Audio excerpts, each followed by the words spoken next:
Hi hello welcome to Aadab news. నేను సాయి. ఈరోజు మనతో చాలా విషయాల గురించి మాట్లాడడానికి, మనకి తెలియని లీగల్ గా మనకి తెలియని చాలా అంశాల గురించి మనతో మాట్లాడటానికి నరేష్ శుక్లా గారు ఉన్నారు. ఆయనతో మాట్లాడదాం. నమస్తే సార్. నమస్తే అండి. Welcome to Aadab news. Thank you. అది ఇప్పుడు రీసెంట్ టైమ్స్ లో మనం చూస్తే సోషల్ మీడియా ఓపెన్ చేయగానే మనకు కనపడుతుంది రాజస్థాన్ లావణ్య కేసు. అసలు ఈ కేసు ఎక్కడి వరకు వచ్చింది? అసలు ఆ కేసు నిలబడుతుందా సార్? నిలబడదు అని చెప్పి నేను ఫస్టే చెప్పేశాను.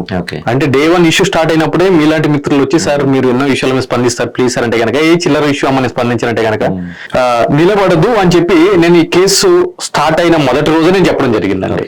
అసలు ఏ సెక్షన్స్ అయితే ఈ దీంట్లో 420 అనే ఒక సెక్షన్ పెట్టడం జరిగింది, 506 అనే సెక్షన్ పెట్టడం జరిగింది. ఇంకొకటి ఏంటి అని అంటే కనుక నమ్మించి మోసం చేశాడు అని చెప్పి కూడా ఇంకొక సెక్షన్ పెట్టడం జరిగింది. సో దీనికి సంబంధించి అక్కడ కంటెంట్ అంటే మీడియాకు వచ్చి లావణ్య అనే అమ్మాయి ఏవైతే గనక ఎలిగేషన్స్ చేస్తుందో రాజతరణ్ అనే వ్యక్తి మీద, ఆ కంటెంట్ పోలీసు వాళ్ళ దగ్గరికి వెళ్ళేటప్పుడు ఆ వర్షం మారిపోతుంది. సో బయట ఏముంటుంది, నన్ను పెళ్లి చేసుకున్నాడు అని చెప్పని ఉంటుంది. అదేవిధంగా అదే మీడియా ముందు మేమిద్దరం లివ్ ఇన్ రిలేషన్షిప్ లో ఉన్నాము అని అంటుంది. నాకు ప్రెగ్నెన్సీ అయితే కనుక ఆ ప్రెగ్నెన్సీని టెర్మినేట్ చేయించాడు, అబార్ట్ చేయించాడు అని చెప్పి చెప్తుంది. పోలీసు దగ్గరికి వెళ్ళేటప్పటికి కంప్లైంట్ లో మాత్రం వర్షం ఆ విధంగా ఉండట్లేదు.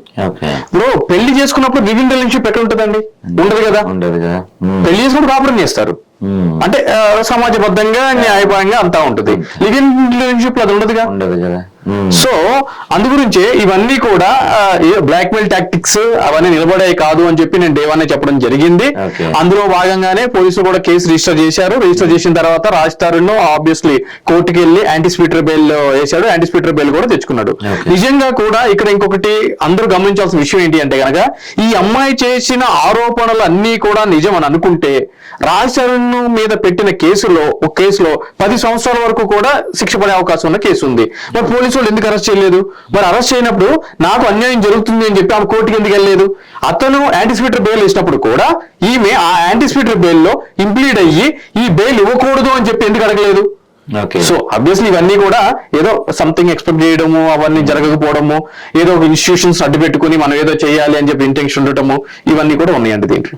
అంతేగాని చెప్పినట్టు నేను ప్రెగ్నెంట్ అయ్యాను, అబార్ట్ అయ్యాను ఇస్తే దానికి సంబంధించిన సెక్షన్స్ ఎఫ్ఐఆర్ లో లేవు కదండి. ఆధారాలు పెట్టాను అని ఇచ్చాను అంటుంది. ఇస్తే ఎఫ్ఐఆర్ లో ఉండాలిగా. ఇప్పుడు పోలీసు వాళ్ళు నిర్లక్ష్యంగా వ్యవహరించారు అనుకుందాం. ఈ పట్ల ఆబ్వియస్లీ ఏముంటది, court is the final authority కదా, కోర్టుకి వెళ్ళొచ్చు కదా. మరి ఎందుకు వెళ్ళలేదు? ఎందుకు మీడియా ముందుకు వస్తే న్యాయాలు జరుగుతాయా? మీడియా ముందుకు వస్తే జడ్జిమెంట్లు జరుగుతాయా? ఒకవేళ అదే మీడియా ముందుకు వస్తే ఇక తెలిసిందే కదా మనకి ఏం జరుగుతున్నాయో ఈ రోజు అట్లా అని చెప్పాను. అయితే ఇప్పుడు అసలు ఈ కేసుకి మనం మాడుకుంటే ఇది రాజ్ తరుణ్కి లావణ్య జరుగుతున్న ఒక కేసు. దీంట్లో మధ్యలో ఇంకో హీరోయిన్ వచ్చింది, ఆమె వెళ్ళిపోయింది, పెద్దగా ఆమె గురించి వినపడతలా. అయితే అసలు ఇప్పుడు ఈ కేసులో రాజ్ తరుణ్ పక్క వెళ్ళిపోయాడు, మనకి ఎక్కడ చూసినా శేఖర్ భాష అనే కనబడుతున్నాడు. అసలు ఈ కేసు ఆయనకి ఏంటి సంబంధం? అది రాజ్ తరుణ్ ఫ్రెండ్ అని చెప్పి తిరుగుతున్నాడు కదండి.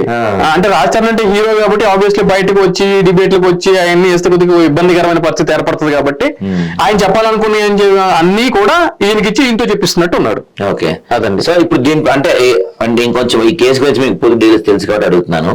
ఇంకొంచెం ముందుకు పోయే కొద్దికి రాజ్ తరుణ్ అరెస్ట్ చేసే అవకాశాలు ఉన్నాయి? ఇంకా అరెస్ట్ ఏం లేదండి, అయిపోయింది కేసు అయిపోయింది. ఇక కొత్త టాపిక్ ఇంకేమన్నా ఇంకొక హీరోయిన్ ఎవరైనా ఉంటే కనుక మనం చూద్దాం. ఈగర్లీ నేను కూడా వెయిట్ చేస్తాను ఇంకొకటి ఏమొస్తుంది అని చెప్పాను. ఓకే, ఇదైతే ఎండ్ అనుకోవచ్చు. అంతే 100%. ఆ రోజు చెప్పేసిన నేను అది అయిపోయిందండి, అది కానిముచ్చో. సరే.